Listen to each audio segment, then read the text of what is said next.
indice de classement démocratique bi dana ci avancer. Et ce que je n'ai pas dit foofu di économiste dañu classer les pays entre pays yi nga xam ne ils sont démocratie pleine,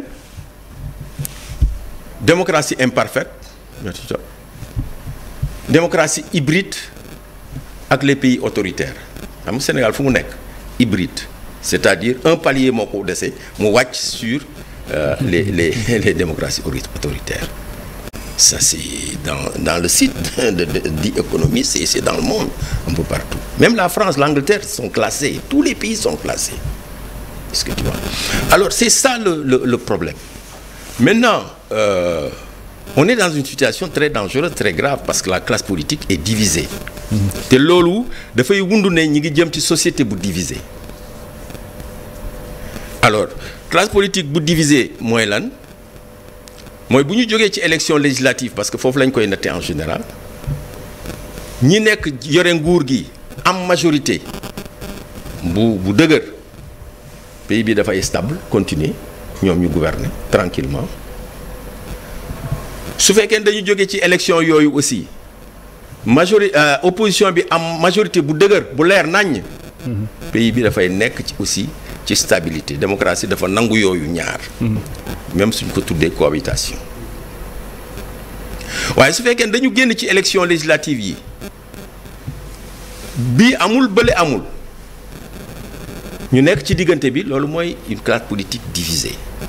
te loolu c'est des paramètres ay signaux yoo xam ne dafay wane ne on n'est pas loin d'entrer dans une zone boo xam ne société bi dafay diviser. loolu aussi am na répercussion sur ni ñuy préparer élection yi, sur le nombre de candidats, etc. mais li waral nombre de candidats bi à la candidature, parce que comme ni nga ko waxee bu ñu demee ci filtre bi, parrainage bi dana wàññeeku, on le verra bien, parce que la question des doublons externes n'est pas encore réglée. Bien sûr. Malgré le tirage au sort, les réformes là, malgré la méthode de multicritères, de recherche multicritères qui élimine les erreurs matérielles, à partir desquelles on éliminait beaucoup de gens, malgré la mise en place de la commission maintenant institutionnalisée au niveau du Conseil constitutionnel, la question des doublons externes, malgré le truc optionnel, la question des doublons externes là reste et demeure, et c'est ça qui a été à la base de l'élimination de la plupart des candidats. Vous voyez. Alors, donc, je pense que beneen affaire mooy que l'autorité en charge des élections est là.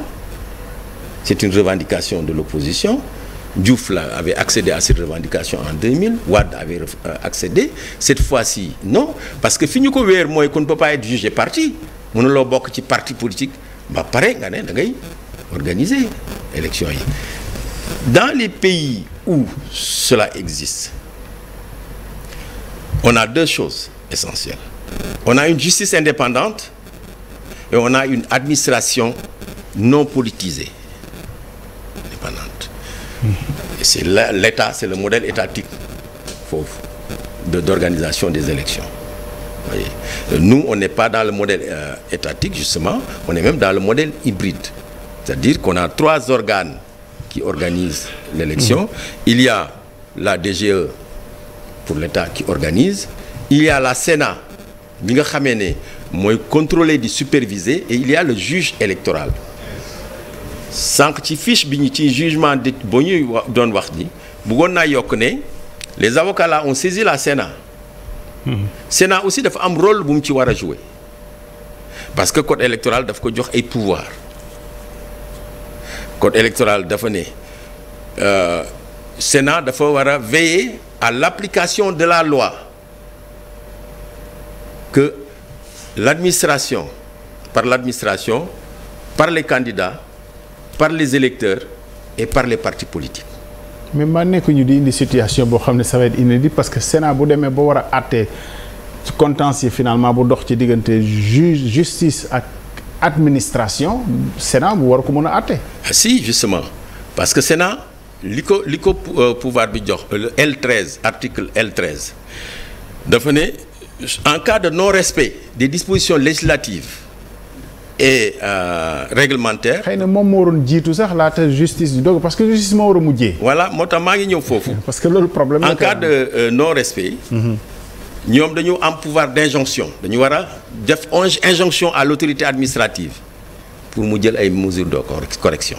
mais est-ce que imaginer nga dans l'autre sens bu waroon a jox injonction à l'autorité judiciaire bi nga xam ne jël na décision bu Sénat bi ne bu décision bu conforme ça ce serait quand même. oui je termine alors su fekkee ne c'est vrai tu poses de vrais problèmes su fekkee ne autorité bi mu def injonction da jëlul mesure corrective yooyu alors dafa am pouvoir code électoral nee na de dessaisissement et de substitution d'action. mooy dafa war a liggéey bi ñu joxoon kooku daf ko war a dindi ci moom defal ko boppam. pour mbir mi jaar code bi ne nonobstant ses pouvoirs de saisine des juridictions compétentes alors loolu li muy tekki mooy li nga wax su fekkee ne bii dafay indi xajam-xajam hein. ñoom actuellement am nañu pouvoir de saisine de la Cour suprême bu ñu defee saisine bi daje fa ak recours parce que il ne manquerait plus que Sénat ne juge bi waroo jël décision. bi nga jël non mais mën na bañ a def injonction comme tu dis. su deful injonction. peut-être xëy na loolu dañ ko war a xoolaat wala après parce que 2004 2005 la ñu tëgg Sénat les textes de la Sénat yi tënk Sénat. 2004 ak léegi. Ça va faire bientôt 20 ans. xëy na disposition boobu warees na ko xoolaat évaluer ko. c'est pourquoi je disais que tu poses de vraies questions. mais heureusement qu'il y a un pouvoir de saisine. te or bu saisiree la Cour suprême dafay fekk le recours alors li juristes di wax ne dañuy def jonction peut-être mën nañu def jonction et loolu mën na éclairer le juge l'avis de la Sénat sur la question.